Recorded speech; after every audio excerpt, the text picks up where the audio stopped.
कृष्ण मोहन तिवारी जी, प्रयागराज से। राधे राधे गुरु जी। राधे राधे महाराज जी, आपके चरणों में कोटि कोटि प्रणाम। महाराज जी, बाल्यावस्था से ही मन में वैराग्य रहा है, मन में हमेशा ईश्वर प्राप्ति के लिए व्याकुलता बनी रहती है। महाराज जी, माता पिता के तप से एवं आपके मार्गदर्शन से हमेशा इस प्रकार की दुर्वासनाएं मन में आई नहीं, किसी भी प्रकार की। महाराज जी, अंतर्मन हमेशा ही प्रभु की प्राप्ति के लिए शुद्ध रहता है। महाराज जी, जो भी सुलभ अथवा दुर्लभ जिस भी मार्ग पर से ईश्वर प्राप्ति हो सकती है, ऐसा मार्ग बताएं। हमें तो इतना ही समझ में आता है कि सुलभ भी है और दुर्लभ भी है नाम जप। पूरे जीवन का बराबर करके फिर जो निकला है वो नाम जप निकला है। नाम जप से भगवत प्राप्ति निश्चित है। नाम जप करना सबसे कठिन कार्य है। करके देख लो, नहीं है ना कठिन कार्य।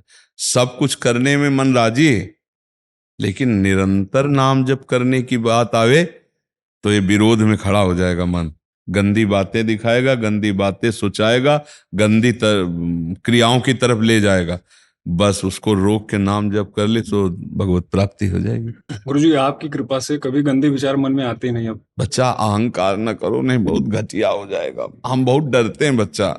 जैसे आप बोल रहे हो ना, ये हम पहली बार तो सुन लिए, नहीं बोले, अब दोबारा जब आप बोल रहे हो तो इसमें गंध आ रही अहंकार की। बच्चा ये मिटिया मेट कर देगा शिव विरंचिका। तुम तो कुछ है ही नहीं बच्चा। नारद जी ने कहा, प्रभु काम विजयी दुल्हे दुल्हे चिल्ला लगे, ले चिल्ला। इसलिए बच्चा मत बोलो, मत बोलो, बहुत खतरनाक। शिव विरंचिका मोहे को। एक बार भगवान शंकर ऐसे ध्यानस्थ होकर मुस्कुरा रहे थे, तो अम्बा पार्वती जी ने कहा, प्रभु मुस्कुरा क्यों रहे थे ध्यान में? बोले, हमारे भगवान ने एक रूप धारण किया है, मोहिनी अवतार, जो समुद्र मंथन के समय ना, तो यही सोच करके कि भगवान कैसे कैसे रूप। पार्वती जी ने कहा कि प्रभु हम भी वो अवतार रूप के दर्शन। उनका चलो, ये तो बढ़िया अवसर है। कैलाश से भगवान अपने पार्षदों के साथ परम धाम गए, भगवान के धाम में। तो भगवान श्रीहरि शेष शैया पर विराज, आओ स्वागत किया, बैठा ला। बोले, प्रभु हम इसलिए आए कि आपका मोहिनी रूप देखना चाहते हैं। बोले, प्रभु वो रूप तो मत देखने की बात करो, वो तो समुद्र मंथन के निकले हुए अमृत को देवताओं के पिलाने के लिए छल रूप धारण किया था, उस रूप को आप मत दे। बोले, प्रभु जितने अवतार हुए सबके दर्शन किए हम जाके, तो अब इस अवतार के तो दर्शन करेंगे। हट कर लिए, देखते देखते भगवान गायब हो गए। तो फिर नेत्र ऐसे होंगे ना, जो ही नेत्र हुए तो देखा नव किशोर अवस्था, वैसी श्यामता, वैसी चितवन। महादेव जी खड़े हो गए। अब बगल में त्रिपुर सुंदरी अम्बा बैठी हैं, उसका तो भागे। भागवत में पढ़ लेना आप, है ना, भगवान शिव मोहिनी रूप में मोहित हो गए, और तब जाकर होश आया। आप उसके तो हम तुम तो जीव है भैया, वो शिव है। ज्ञानी नाम चेता से देवी भगवती हिसा बलादा कृष्ण मोहाय महामाया प्रचति। ऐसे थोड़ी है। इसलिए बच्चा डर के रहो, अब बड़े बोल मत बोलना। प्रभु आपकी कृपा से हमारा साधन चल रहा है, प्रभु आपकी कृपा से चल रहा है। आप चाहो तो एक क्षण में, मैं तो नीच पतित हूं ही, चल रहा है तो आपकी कृपा से। ऐसे ही चलना बच्चा। आप अच्छे हो, इसमें कोई संदेह नहीं है, पर ये अच्छाई का जो दोष है इसको छोड़ दो। नहीं, भगवान की कृपा से चला जाता है। देखो बड़े बड़े महात्मा जन इस बात से डरे हैं, पूरे जीवन डर के रहते हैं। कभी ऐसे करके कोई नहीं निकला, ध्यान रखना। ऐसी भगवती माया है कि ऐसे करके कोई निकल नहीं सकता, कोई नहीं निकल सकता त्रिभुवन में। ऐसी भगवान की प्रचंड शक्ति माया है।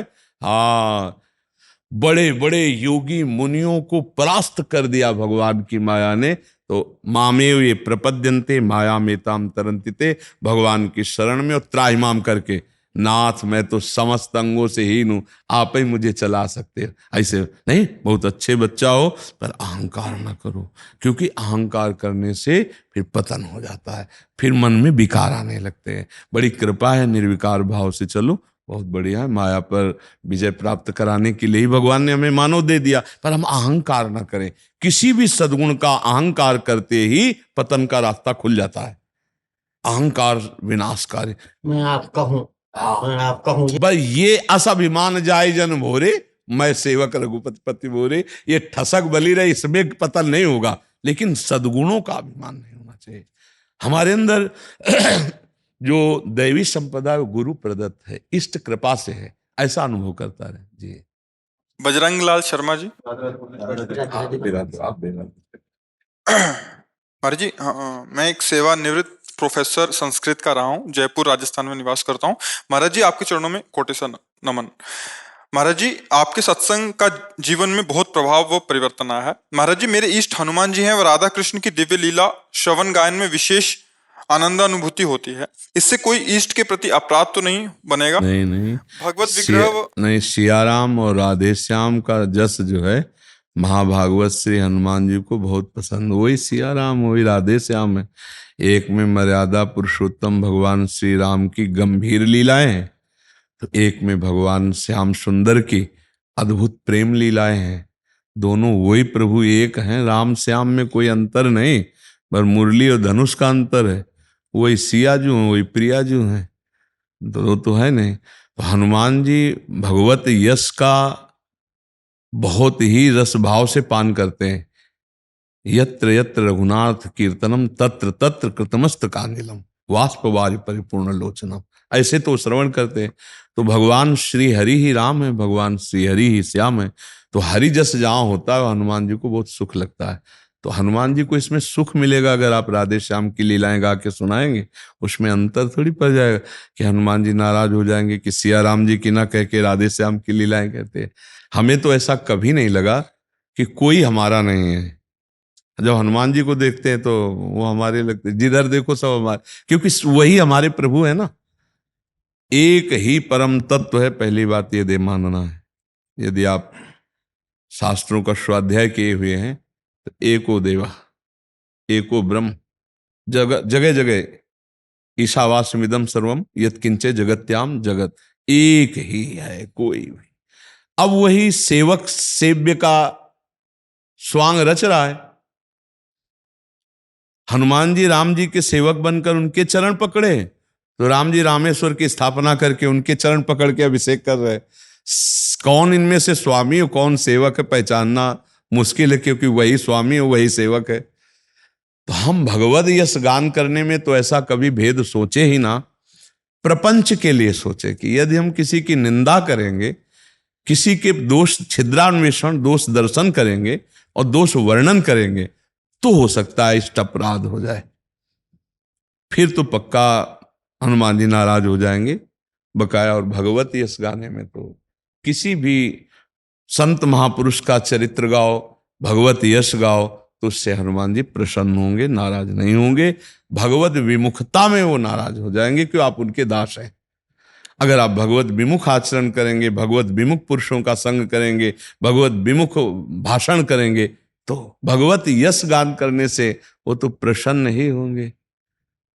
और हनुमान जी की विशेष कृपा इस शरीर पर भी, दास पर भी रही है, क्योंकि प्रारंभ तो अपने जैसे जन्म है ना, तो उधर ही है। वहां तो रामचरित की धूम है, क्योंकि पास में ही प्रयागराज है, ज्यादा अंतराय नहीं हो। वहीं राजापुर में गोस्वामी तुलसीदास जी का प्रादुर्भाव हुआ, तो रामचरितमानस का गढ़ है। तो यहाँ तो बचपन से कृपा देखी कि अगर अंधेरे में भाग के गली में जाना होता था तो माँ ने सिखाया था कि हम कहते थे रास्ते में भूत बोले हनुमान जी बोलना, तो जय हनुमान जय हनुमान जय हनुमान जय हनुमान आंख मूंद लेते, जा डर लगता और निकल जाते। तो बचपन से अनुभव है। स्कूल में पिटने का नंबर आ रहा है तो हे हनुमान जी आप कृपा कर ला, तो वो उससे भी बचत। तो बचपन से लेकर के आगे तक कोई भी हो, तो महावीर हनुमान जी की कृपा, वो विद्या गुण निधान है। तो हमें लगता है कि इतना उदार हृदय उनका है कि अगर भगवद यश चाहे राधे श्याम का गाओ चाहे सिया राम का गाओ, वो कृपा करके प्रेम ही देंगे, वो दुलार ही करेंगे। ऐसा हमारा अनुभव है। और आगे हमें राधे श्याम और सिया राम में तो भेद समझ में नहीं आया, तो अभी तक हमको नहीं मिला। अगर कोई ऐसा मिलेगा फिर उससे बातचीत करेंगे, फिर हमें प्रमाणित हो जाए तो हम समझ पाएंगे। अभी तक तो हमारी समझ में नहीं आया। वाल्मीकि सुंदरकांड पूरा करता हूँ तो बहुत आनंद आता है, अर्थ से बिल्कुल करता हूँ। लेकिन कहीं भी विग्रह में जाता हूँ देखने के लिए, संतों का दर्शन करता हूँ तो अपने आप को रोक नहीं पाता। हाँ, बड़ी कृपा, हाँ अपने बड़ी कृपा है, हृदय निर्मल होता है तब ऐसा होता है। और इन अपने भागवतिक सद्गुणों को छुपाया जाए, जिससे हमारे, हाँ, जिससे हमारे आंतरिक सद्गुण बढ़े। अगर हम अपने आंतरिक सद्गुणों को प्रकाशित करेंगे तो ये अंतर ध्यान हो जाएंगे। ये भागवतिक रहस्य है। तो अपने आंतरिक भागवतिक संबंध को, भागवतिक भावों को जहां तक हो सके गुप्त किया जाए तो ये और बढ़ेंगे और आनंद की प्राप्ति होगी। आप तो भगवत कृपा पात्र हैं, खूब नाम जप कीजिए, खूब भगवत लीलाएं गाइए। बदल गया। आपने जो कहा था वो अलग में चल रहा है।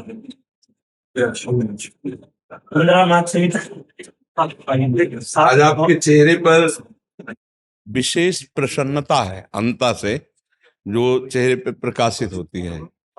हाँ, बस आप अभ्यासरत रहिए। अभ्यास योग युक्तेन चेतसा नान्यगामिना, बस सर्व परिवार हो गई। तो कृपा है आपके ऊपर। देखो महारानी जी ने वृंदावन फिर बुला लिया है ना। हाँ, बहुत कृपा है। हम आपका कई बार सत्संग में उदाहरण दिए हैं कि आप सब प्रार्थना हमारी समझिए कि साधना का अंतिम विश्राम स्मृति है। ऐसी भागवती की स्मृति प्राप्त हो जहां अन्य का किसी का स्मरण प्रवेश ही न कर पावे। बस अब हाँ, वो आ जाएगा, अभ्यास से आ जाएगा। आप चिंता मत करो। कृपा और अभ्यास दोनों में बड़ी सामर्थ्य होती है। अन्य का महत्व नहीं है, अन्य का बस हमको यही काटना है हर समय। जैसे हम अपने चिंतन में हम अन्य चिंतन आ रहा तो वो सब व्यर्थ चिंतन है, वो विक्षेप है, वो कोई महत्वशाली नहीं, वो असत है, वो आगमा पाइनो है, अनित्य है। इसलिए बार बार उसको काटते हैं या उसमें भगवत बुद्धि करते हैं। दो हिसाब से हम अपने मन को लगाते हैं, या उसमें भी प्रभु को देखते हैं या उसे मिथ्या मानकर हटा देते हैं। बस काटते रहिए, जैसे तैराक जल काटते रहता है ऐसे काटते रहिए आनंद का। जब करते हैं जब माला, तो माला जब छूट जाती फिर जब उसको ध्यान आपने कहा था। माला देखो, प्रारंभिक साधक के लिए माला की आज्ञा इसलिए की जाती है कि उसका मन धीरे धीरे लगे।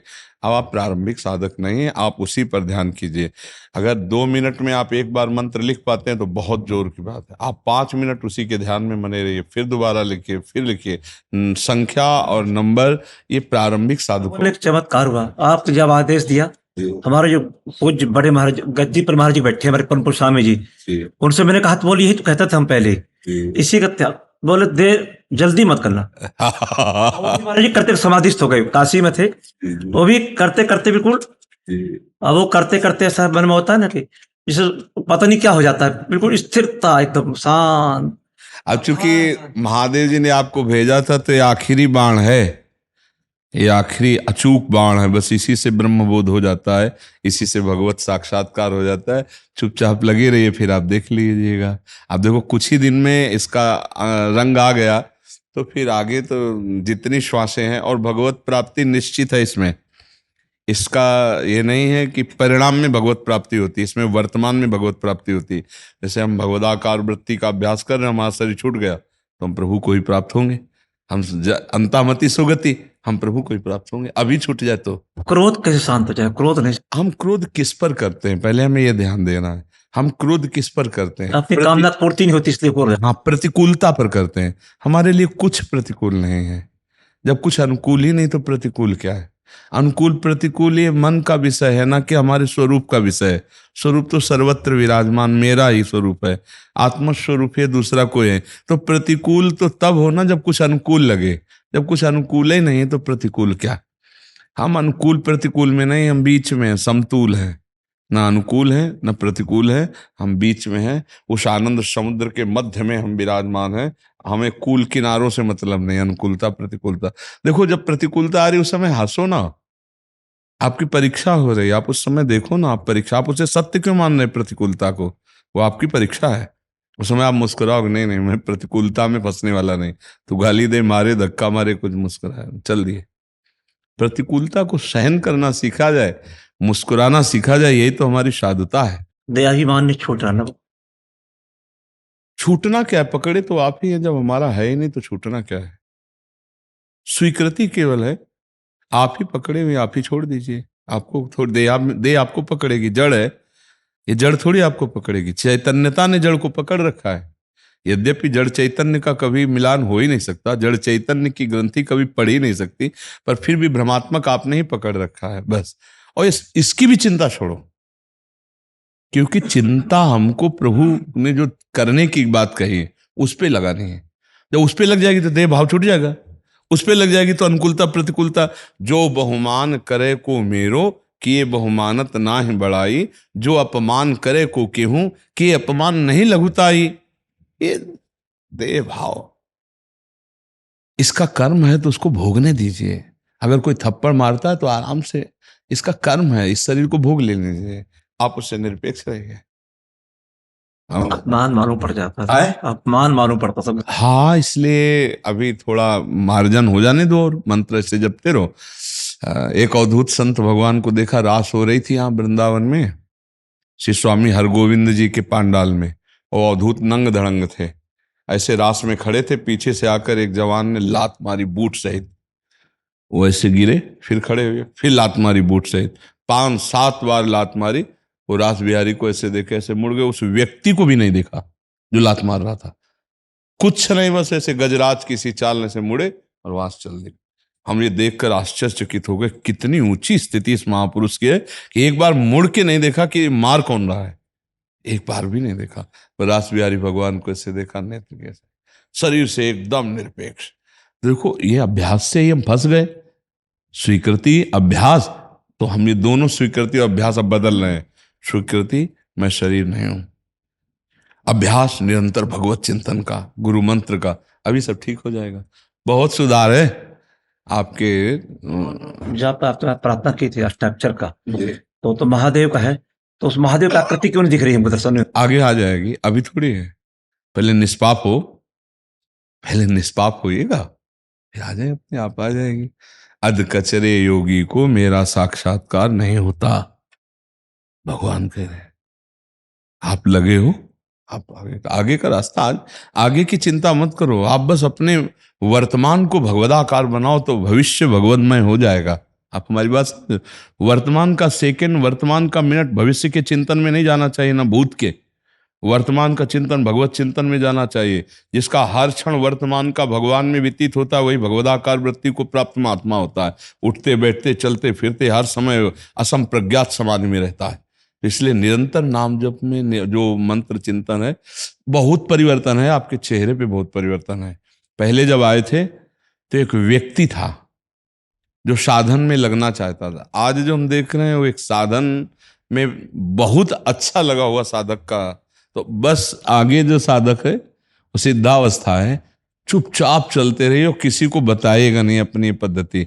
ये गुरुजनों के द्वारा प्राप्त जो पद्धति होती है वो सार्वभौम वो बोलते रहते हैं, लेकिन जब आपने पकड़ा तो इसे ये नहीं बताना किसी भी संत से कि हम ऐसा साधन करते हैं, बस वो आगे बढ़ता चला जाएगा गंभीर। और किसी से अब प्रश्न मत कीजिएगा, शांत हो जाइएगा। कुछ नहीं जानना, कुछ नहीं पाना, सब इसी में जान जाओगे, इसी में पा जाओगे। हमारे शब्द याद कर लो, कैसे हो, ठीक है, कोई समस्या नहीं, मैं में तो कोई समस्या ही नहीं है, तू में समस्या ही समस्या है। जो हमारे महाराज जी हैं उनसे पूछ सकते हैं? नहीं, वो तो गुरुदेव है ना, गुरु। और हाँ, गुरु से थोड़ी छुपाव होना है, गुरु से कोई छुपाव नहीं करना है, पर ऐसे नहीं बताना है। बस शांत रहिएगा तो आगे आप बढ़ जाएंगे। बहुत बढ़िया अवसर, निकल चलो, निकल चलो, बहुत बढ़िया अवसर है। नहीं, आगे और कलिकाल ऐसा आने वाला है कि युक्ति ही नहीं मिलेगी। मुक्ति जानते हो कैसे? युक्ति से मुक्ति है, और वो संतों के अनुभव में होती है। उसका समस्या जैसे आपके घर में आप करते हैं ना, जी, तो करते करते वो पता नहीं चलते क्या हो जाता है, नींद आती है, समाधि, कुछ समझ नहीं क्या हो जाता है। हाँ, इसमें अभी क्या है कि तभी कान निष्पाप होने दीजिए। अभी क्या है कि ये तंद्रा रूपी दोष आ जाता है, न नींद है वो, न समाधि है। जी हाँ, वही समस्या है। हाँ, ना नींद है ना समाधि है, इसे तंद्रा कहते हैं। इसे निद्रा भी नहीं कहते, आप सो भी नहीं रहे और आप जग भी नहीं रहे और समाधि भी नहीं है ये। आनंद होता है। हाँ, पर उससे तंद्रा कहते हैं। चैतन्य, एकदम चैतन्यता में आनंद होना चाहिए। बिल्कुल चैतन्य है, आंख मूंदी है या खुली, बिल्कुल हम बेशुद्ध नहीं है। और वो भगवदानंद जब इस रूप में आ जाए कि दिन है कि रात है, हमें कुछ पता नहीं, स्त्रियों की पुरुषों कुछ स्मृति नहीं रह गई और भगवदानंद ही केवल, तब वो परमात्मा साक्षात्कार की जो ब्रह्म बोध की बात है ना। इसलिए चुपचाप चलो। देखो, हमको जब हम कक्षा 2 के विद्यार्थी हैं तो हमें पीएचडी लक्ष्य है, लेकिन हमें इतना नहीं परेशान हो जाना पीएचडी के लिए कि हमारी कक्षा 2 की पढ़ाई रुक जाए, ना पीएचडी में पहुंच पाए ना 2 की पढ़ाई में चल पाए। तो हम जहाँ चल रहे हैं बहुत सही मार्ग है, इसलिए हम चुपचाप इसी पे चलते रहे, सब ठीक हो जाएगा। अच्छा, जब कभी ऐसी स्थिति आने लगे तो खड़े हो जाओ, चलने लगो, तंद्रा में मत जाने दो समय, खड़े हो जाओ, चेतना ले आओ, मुंह धो लीजिए, चैतन्य फिर होकर के आंख खोलिए, देखिए, फिर उस मंत्र को आप आंख खोल करके देखिए। फिर एक ऐसी स्थिति होती कि अब जैसे बात करते करते एकदम डूब गया, उसको कुछ पता नहीं है, बाहर का दृश्य खत्म, सब चिंतन खत्म, वो बस एक अपना फिर एक नशा सा, फिर बाय, हम क्या कह रहे थे, हम क्या सोच रहे थे, फिर वो पुनः जागृति हुई। धीरे धीरे ये समय बढ़ता चला जाता है, तब उसे कहते हैं कि उठते बैठते चलते फिरते हर समय समाधि में रहता है। क्या अवस्था आएगी महाराज जी कभी ऐसा? दुर्लभ नहीं है, मानव देह इसी की प्राप्ति के लिए मिला है। गुरु कृपा है आप पर, आप विरक्त वेशधारी हैं, आपके ऊपर और कोई कर्तव्य है ही नहीं, एक ही कर्तव्य है, केवल भगवत चिंतन। तो आप शीघ्र स्थिति ला सकते हैं। जितनी आपकी व्याकुलता बढ़ेगी उतनी स्थिति आएगी, जितनी व्याकुलता बढ़ेगी उतनी स्थिति आएगी। संतोष बिल्कुल नहीं धारण करना, इसमें संतोष घातक होता है और बाहर असंतोष घातक होता है। बाहर संतोष धारण करना है, यथा लाभ संतोष सदा, काहू सो कछु न चाहूंगो। बाहर व्यवहार में संतोष, हर स्थिति में संतोष, गाली दे तो संतोष, अशांति की व्यवस्था तो संतोष, और अंदर असंतोष, भजन में असंतुष्ट भजन में रहे कि वो अभी स्थिति नहीं आई, वो अभी स्थिति, क्योंकि अल्प सुख में अगर संतुष्ट हो जाओगे तो महान स्थिति को नहीं प्राप्त कर पाओगे। और बाहर संतोष धारण करे, बाहर असंतोष नहीं, जैसी भी परिस्थिति जैसा भी है बहुत अच्छा है। और अंदर भजन के लिए असंतुष्ट रहे कि हमारी स्थिति और बढ़े, हम और भजन में डूबे, हर क्षण भजन में डूबे। ठीक है महाराज जी, आनंदित रहिएगा। विकास विश्वकर्मा जी उज्जैन से। राधा वल्लभ श्री रवंश, जय श्री महाकाल। गुरुदेव, आपके चरणों में कोटि कोटि प्रणाम। गुरुदेव, आपकी वाणी सुनने से सारे डाउट खत्म हो जाते हैं, आपके सत्संग से सभी तर्क शांत हो जाते हैं। गुरुदेव, मेरा आपसे एक प्रश्न है। भगवान श्री कृष्ण ने जब अर्जुन से कहा, तेरा और मेरा बहुत जन्म हो चुके हैं लेकिन तू उन्हें नहीं जानता, इस तरह गुरुदेव मेरे भी बहुत सारे जन्म हो चुके होंगे, कभी मैं राजा बना होऊंगा, कभी कुछ, परंतु मुझे अब इस जन्म में भगवत प्राप्ति करनी है महाराज जी, मुझे ईश्वर की अनुभूति करनी है, ये जन्म अब व्यर्थ नहीं जाए, इसके लिए मेरे को मार्गदर्शन करें। बस जो अभी आते ही आपको कहा, जो चल रहा है इसी को चलाते रहो, इसी सब हो जाएगा। बिना प्रश्न के आपसे कहा ना कि यही जीवन का अमृत है जो आप जप रहे हो, बस इसे जपते रहिए। आते ही बताया ना, बस इसी से सब ज्ञान हो जाएगा। जैसे जैसे हमारी पाप वासनाएं नष्ट होंगी वैसे वैसे निर्मल ज्ञान, हमारा स्वरूप ही ज्ञानमय है, हमारा स्वरूप ही प्रेममय है, हमारा स्वरूप ही अविनाशी है, वो सब प्रकाशित हो जाएगा। बस चुपचाप नाम जप करते रहो और पापाचरण से बचो। जैसे दवा खाए परहेज करे तो अच्छा लाभ मिलता है। अब जैसे नाम जप भी करो, बेईमानी करो, पराई माता बहनों की तरफ गंदी दृष्टि रखो और गंदा आहार करो, गंदा व्यवहार करो, तो सब नाटक, दंभ, पाखंड होता है, फिर उससे कुछ नहीं। इसीलिए जीवन वो बहुत ही गंदा जीवन होता है जो भागवतिक जीवन की आड़ में गंदी बातें करते हैं। बहुत गंदा जीवन होता है। कम से कम गंदा जीवन व्यतीत करने वाले आदमी के अंदर ये तो रहता है कि मैं गलत हूं, तो उसके सुधरने के चांस रहते हैं। पर सुधरा हुआ नाटक करके, जब अपने सुधरा हुआ का नाटक करके जब गंदा करता है तो गंदगी मानता ही नहीं है, क्योंकि छुपा के गंदगी को रखता है। ऐसे की बहुत बुरी दुर्गति होती है। तो दंभ पाखंड न करे, ईमानदारी से भगवान का नाम जप करे और सच्चाई से समाज सेवा में रहे, क्योंकि समाज के बिना हम रह ही नहीं सकते ना। रिश्ता, नाता, व्यापार, कोई ना कोई कर्म है, तो अच्छा धार्मिक सत्य भाव रखते हुए व्यवहार करे और नाम जप करे, इसी से शुद्ध ज्ञान हो जाएगा, इसी से भगवत प्राप्ति हो जाएगी। पर बस गंदी बातें नहीं होनी चाहिए, गंदा दृश्य देखना, गंदी क्रियाएं करना, गंदा आहार विहार, फिर वो नौटंकी नाटक होता है। और आजकल ज्यादा यही पसंद किया जाता है, नाटक ज्यादा पसंद किया जाता है। नाटकबाजी का अगर त्याग हो जाए तो भगवान की प्राप्ति इसलिए हमारे लिए सहज है कि हम स्वयं भगवान के अंश हैं, हम भगवान के हैं। भगवान कहते हैं ममैवांशो, तू मेरा अंश है। बस तुमको बोलना है कि मेरे सिर पे भगवान, मेरे तो श्यामा श्याम दूसरों न कोई। ये बात तुम्हें बोलनी, वो तो बोल चुके गीता में, ममैवांशो जीवलोके जीव भूता सनातना मना कष्टान इंद्रियाणि प्रकृति स्थानी कर सती। ये जो प्रकृति की तरफ आकर्षित होकर मन और 5 ज्ञान इंद्रियों से तू जा रहा है, तू लौट, तू मेरा अंश है, सनातन अंश है, अविनाशी अंश है। बहुत जल्दी भगवत प्राप्ति हो जाए, पर हम प्रकृति से लौट नहीं पा रहे हैं। शरीर, शरीर के भोग, शरीर के संबंध, यही प्रकृति माया है, इससे हम लौट नहीं पा रहे, समिट नहीं पा रहे, फंस जाते हैं। वही नाम बचाएगा। ये जो नाम जप कर रहे हो ना, देखो एक बार वर्णन किया है शास्त्रों में कि शरीर एक रथ है, इस रथ के इंद्रियां घोड़े हैं, उन घोड़ों की लगाम मन है, और मन रूपी लगाम को पकड़े हुए बुद्धि रूपी सारथी है, और इस शरीर रूपी रथ में बैठा हुआ रथी जीव है। अब जीव तो रथी बना बैठा है, सारा खेल सारथी का होता है ना। सारथी प्रवीण हो तो बहुत बढ़िया सतमार्ग में ले जाएगा, और सारथी अगर नशे में हो जाए तो फिर सब। तो जहां सारथी प्रवीण हुआ तो लगाम मन रूपी घसीटा तो इंद्री रूपी घोड़े सतमार्ग में चल दिए, और जहां सारथी नशे में हुआ तो लगाम छूटी तो घोड़े मतवाले। तो फिर इनके चारा हैं शब्द स्पर्श रूप रस गंध, 5 ज्ञान इंद्रियां, वो फंसा देंगी माया में किसी न किसी में। अब बुद्धि हमारी ठीक कैसे मानी जाए?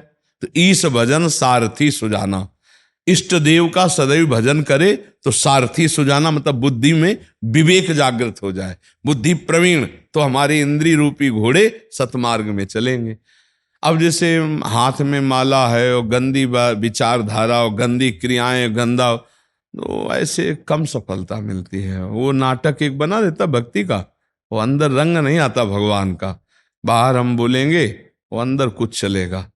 अगर हम सच्चाई से ऐसा भी करें तो अंदर वाला ठीक हो जाएगा, क्योंकि नाम चल रहा है, पर वो हमारा उद्देश्य ठीक होना नहीं होता, तो इसलिए वो दम्भ रूप हो जाता है, पाखंड रूप हो जाता है। तो आप नाम जप कर रहे हैं, आप भगवान के निज जन हैं, अंश हैं, आपके द्वारा पापाचरण ना हो तो आप जीवन मुक्त होने में देर नहीं लगेगी, भजन में डूबना आने लगेगा। अब हम करते हैं थोड़ा भजन, उससे ज्यादा करते हैं पाप।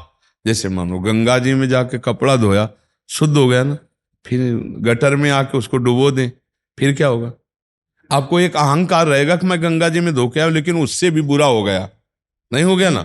ऐसे ही हमारी लोगों की हालत होती है कि हम धाम आए, नाम जप कर रहे हैं, संतों की शरण ले ली, लेकिन हम वही गंदे खेल, गंदी बातें, गंदा आचरण, तो वही हाल बना रहा कि कपड़ा गंगा जी में धोया और फिर गटर में। एक साधक थे, तो उन्होंने गंगा जी की महिमा पढ़ी थी। तो गंगा जी की महिमा में था कि एक बार जो गंगा नहाता है उससे 100 यज्ञों का फल प्राप्त होता है। तो फिर वो वैश्यागमन करते थे जाके। तो जब उनसे कोई पूछता कि यार वैश्यागमन करते हो तो तुम्हें पाप नहीं लगेगा? तो उनका कितना लगेगा पाप? 100 यज्ञों का फल होता है गंगा नहाने में, 1-2 यज्ञ का खत्म हो जाएगा। तो गंगा जी ने सोचा है तो हमारी महिमा को कलंकित करता है। तो एक बालिका रूप होके एक श्वेत कपड़ा बार बार गंगा जी में डुबोती, वहीं फिर बालू में फिर ऐसे मिलाती, फिर डुबोती, फिर और वहीं नहाने जाते थे वही साधक। तो जब वो नहाने गए तो सोचा ये बच्ची है, अपना चली जाए, तब हम नहाए। गए लड़की, जब तुझे गंदा ही करना है तो धोती क्यों है? और जब धोती तो गंदा क्यों करती है? तब ऐसे सामने से देखा, माँ गंगा आई थी। उनका दुष्ट मैं तेरे को समझा रहे हूं, जब गंदा ही करना है, उस समय कपड़ा गंदा था, तो धोता क्यों है? और धोता है तो गंदा क्यों करता है? तू जो उपदेश करता है ना, ये तेरे लिए है। और देख इस समय गंदा कपड़ा है, ऐसे तू जब मरेगा ना तो वैश्या के संग से तेरी नरक की प्राप्ति होगी, दुर्गति होगी। तू जो भ्रम रखे है ना कि गंगा स्नान से 100 यज्ञ का फल मिलता है, तो 1-2 यज्ञों का चला जाएगा। धर्म विरुद्ध आचरण करने वाला कभी सदगति को प्राप्त नहीं होता। और बालिका अंतर ध्यान हो गई, तो उनको लगा अरे तो साक्षात गंगा जी थी। आजीवन के लिए गंदी बात छोड़ दी और रोज गंगा स्नान करके अपने को भगवत प्राप्त किया। तो आजकल सबसे ज्यादा जो भजन का विरोधी भाव है, मोबाइल में गंदी बातें देखना, व्यवहार में गंदी बातें, मानसिक में गंदी बातें, चिंतन। तो अब बताओ फिर भजन रंग कैसे लावे? बोल देते हम 18 वर्ष से नाम जप करें, हम 10 वर्ष से नाम। अरे भाई 18 वर्ष और 10 वर्ष तो बहुत बड़ी बात।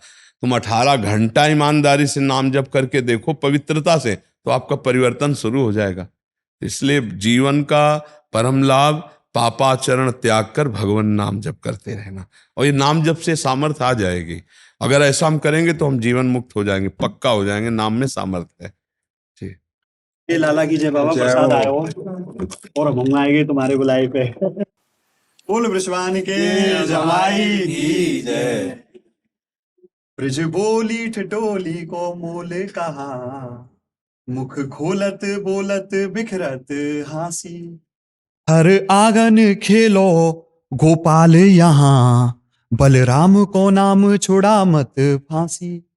ब्रज आए के ऊधो सूदो भयो, जब गोपियां देखी प्रेम प्यासी। हम में तुम ओ गुण लाख लखो, फिर हूँ हम तो ठहरे ब्रजवासी।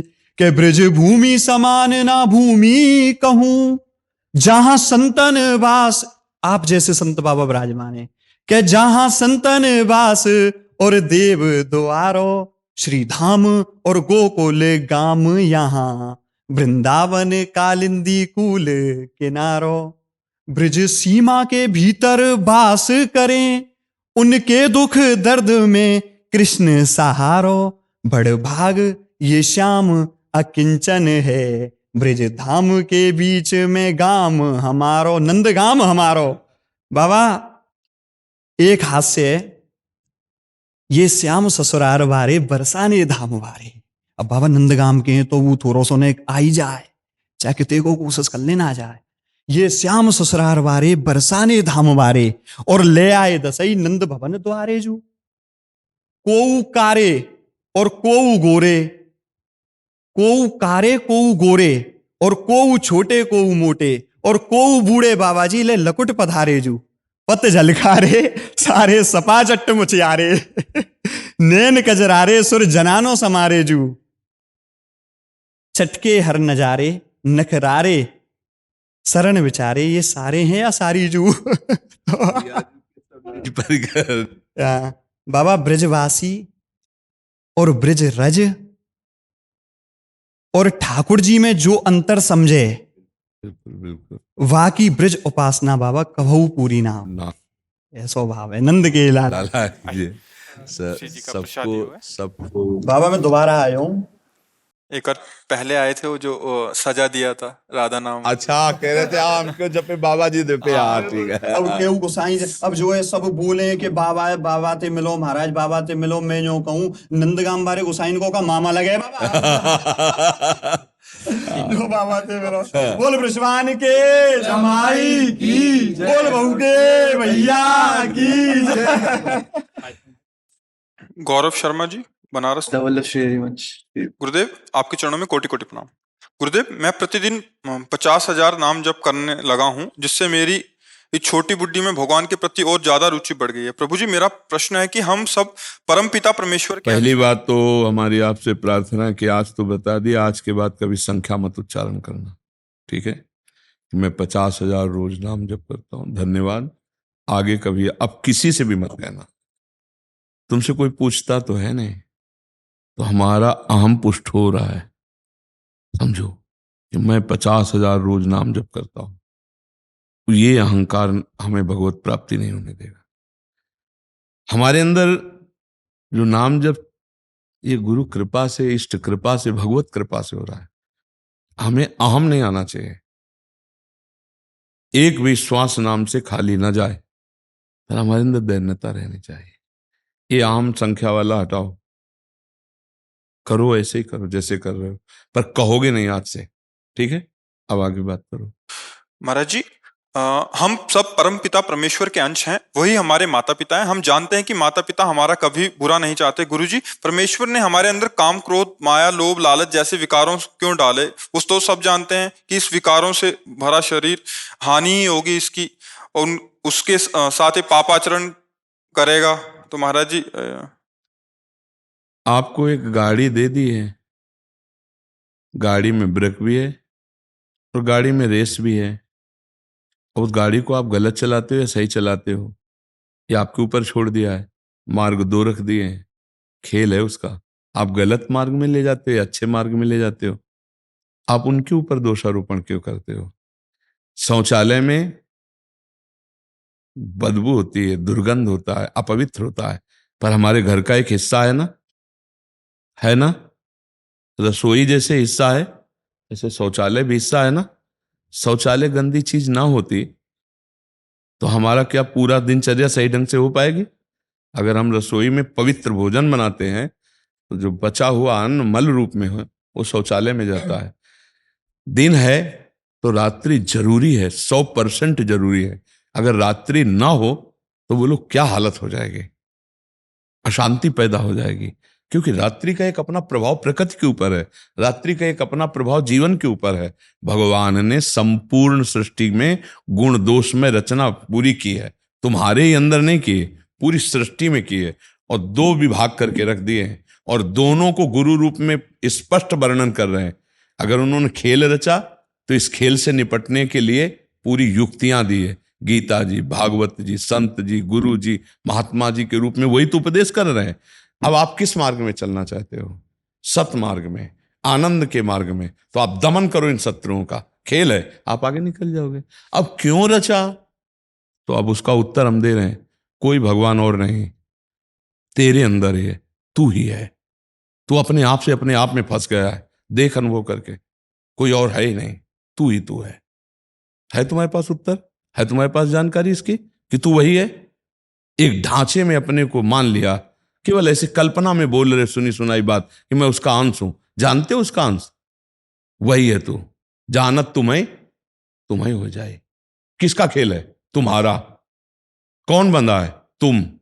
किससे बंधे हो? अपने भ्रम से, कोई नहीं। आप देखो, स्वप्न में बाजार पूरी देखी, मारने पीटने वाले देखे या पूजने व्यवहार करने वाले देखे, कोई और था क्या? केवल तू ही था। पूरी बाजार तू बना था, शत्रु तू बना था, मित्र बना था, और जब जगा तो केवल तू ही था, कुछ नहीं था। ऐसे ही पूरी सृष्टि है बच्चा। तर्क से नहीं, ये श्रद्धा से जाना जाता है। मत्ता परतरम नान्यत किंचित अस्ति धनंजय, मेरे सिवा किंचित मात कुछ नहीं। तो ना सत है ना असत है, केवल कृष्ण है। ये अनुभव, यही गेम रचा है। निकल जाओ तो मुक्त, नहीं निकल जाओ तो भोगो, बस खेल है। क्यों रचा? किसने? आपने। आप ही हैं, आपके सिवा कोई नहीं। बच्चा, हमारी बात को ईमानदारी सत्यता से समझ लोगे तो फंसोगे नहीं। हीटर में गर्मी फेंकता है, हाइलोजन में प्रकाश फेंकता है, एसी में ठंडी फेंकता है, लेकिन उसका पावर एक ही होता है। पावर एक ही है ना। यंत्रों के प्रभाव से, करणों के प्रभाव से उसका अलग अलग रूप, लेकिन पावर एक ही है। बच्चा, वही पावर अंश और अंशी के भाव से कहा जाता है। वही पावर जिसे कृष्ण कहते हैं, वही वही वही वही, दूसरा नहीं।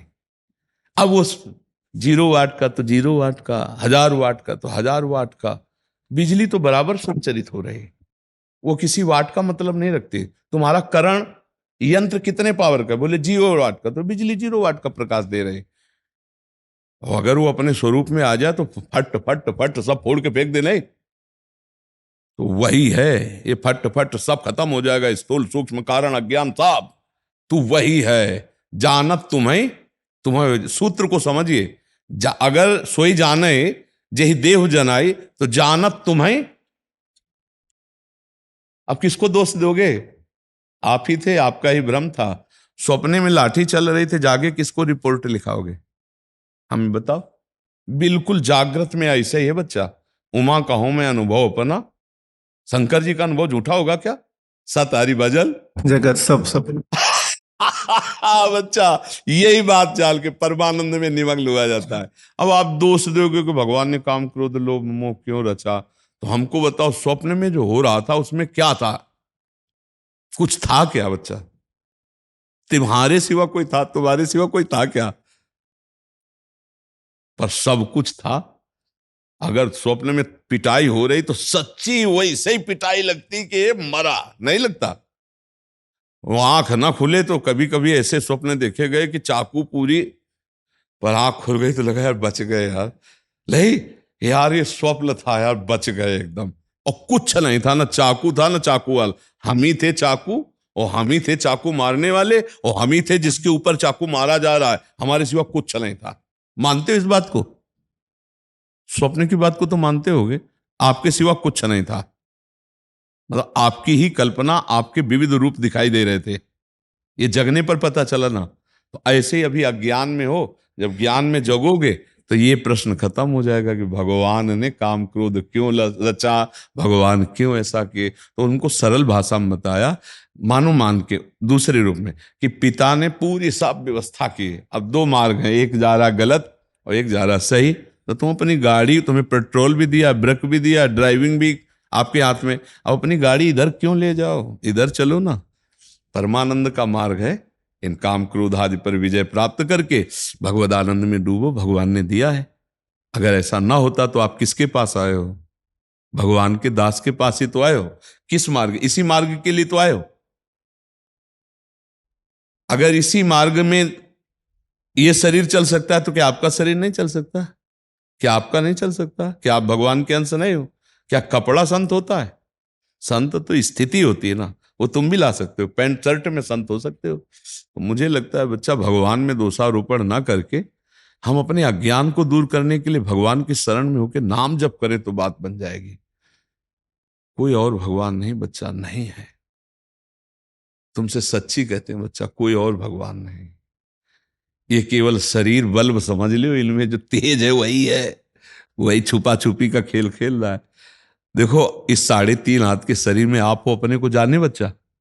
नहीं जाने? देख लो, ये शरीर आपका कपड़ा है, आप नहीं हो।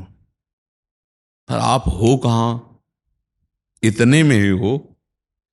ना एक्सरा मशीन बता सकती, ना अल्ट्रासाउंड बता सकती, ना सीटी स्कैन बता सकता है।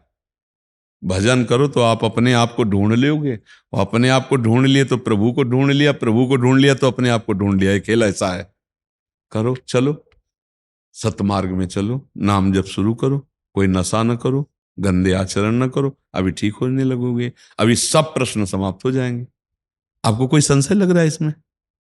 इसलिए हम बिल्कुल सरल भाषा में प्रश्न का उत्तर विस्तार से देते हैं, क्योंकि आजकल तार्किक बुद्धि है तो उसको तर्क के द्वारा, तो इसलिए और कोई नहीं बच्चा, सच्ची मानना कोई नहीं है, वही है। चींटी में आराम से सो रहा है और पूरे ब्रह्मांड को एक रोमकूप में रख रहा है, वही तुम्हारे अंदर है। तुम और वो और तुम, ऐसे समझो जैसे शीशा और हम और शीशा। शीशे वाला कौन?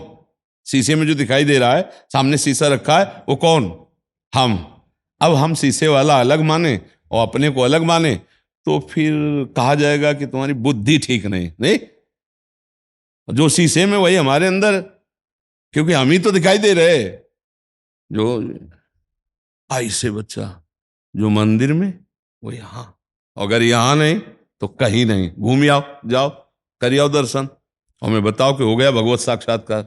यहां कर लो तो कण कण में झांकी भगवान की, किसी सूझ वाली आंख ने पहचान की। ये बच्चा परमार्थ है, बुद्धिगत तो नहीं जाना जा सकता ना। संतों की बात समझने के लिए साधना करनी पड़ेगी, तब समझ। बच्चा बिल्कुल कुछ, काम भी भगवान है, क्रोध भी भगवान है, लोभ भी भगवान है, मोह भी भगवान है। जब सब कुछ भगवान बना हुआ है तो वही भगवान बना हुआ है। अधर्म पूर्वक सेवन करोगे तो दूसरा दंड मिलेगा। अब जैसे लोभ भगवान कैसे हो सकते हैं? तो हमें नाम का लोभ है, राधा राधा राधा अधिक से अधिक जमा करें। हमें भक्ति का लोभ, सेवा का लोभ, हमारे को दूसरे को सुख पहुंचाने का लोभ। तो लोभ का प्रयोग कहां हो रहा है? काम, अगर काम बुरा है तो हम सब पैदा कैसे हुए हैं? काम से पैदा हुए हैं। बुरी जगह उसका प्रयोग ना करो। पैसा बुरा है क्या? उसका प्रयोग बुरा है। अब जैसे काम अपनी पत्नी से तो धर्मयुक्त है, दूसरी माता बहन के साथ तो पाप कर्म हो गया। क्रोध अगर हमारे अंदर थोड़ा अपने बच्चों के प्रति क्रोध आता है, समाज में किसी अशुभ के प्रति क्रोध, उसके सुधारने के काम में आएगा। बहुत विनम्रता से नहीं, कभी कभी काम, कभी कभी रोष, तो उसकी जरूरत है। आप देखो नहीं जरूरत है। भगवान रामचंद्र जी 3 दिन उपवास करके समुद्र के सामने बैठे, नहीं आया। अब लक्ष्मण जी ने कहा प्रभु ये जड़ है, ये ऐसे समझेंगे नहीं।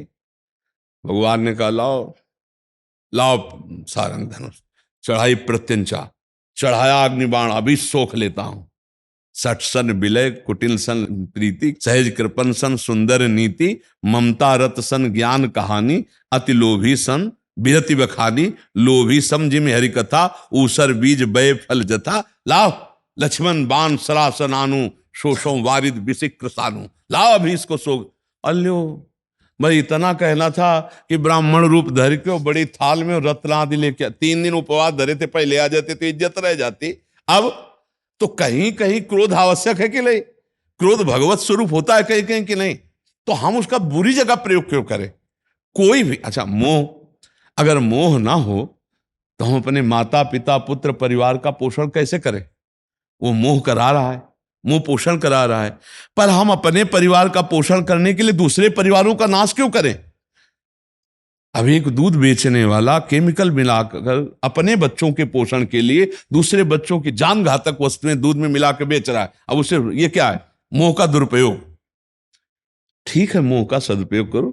भगवान सब में विराजमान है, सब शरीरों को भगवान का मंदिर मान के, चाहे पत्नी को चाहे पुत्र का धर्म के अनुसार सेवन करो, सब बढ़िया है, कुछ बुरा नहीं। बुरा करो तो आपका विचार बुरा है, लेकिन कुछ बुरा नहीं है। कामदेव जो प्रकट हुआ तो क्या नाम था जानते हो? प्रद्युम्न। प्रद्युम्न जी साक्षात कामदेव के अवतार है, भगवान ही तो है बच्चा। हम उसका बुरा प्रयोग क्यों करें? अगर काम ना हो तो पत्नी से प्रीति ना होगी, पत्नी से प्रीति ना होगी तो संतान उत्पन्न नहीं होगी, तो भला ये सृष्टि चलेगी? सृष्टि में काम की आवश्यकता है। तो वो काम कौन? धर्मयुक्त काम। अब उसे पाप से अधर्म में करो तो आपकी रुचि हो गई ना, फिर तो दंड भोगना पड़ेगा आपको। ऐसे बच्चा भगवान ने बुरा कुछ नहीं बनाया।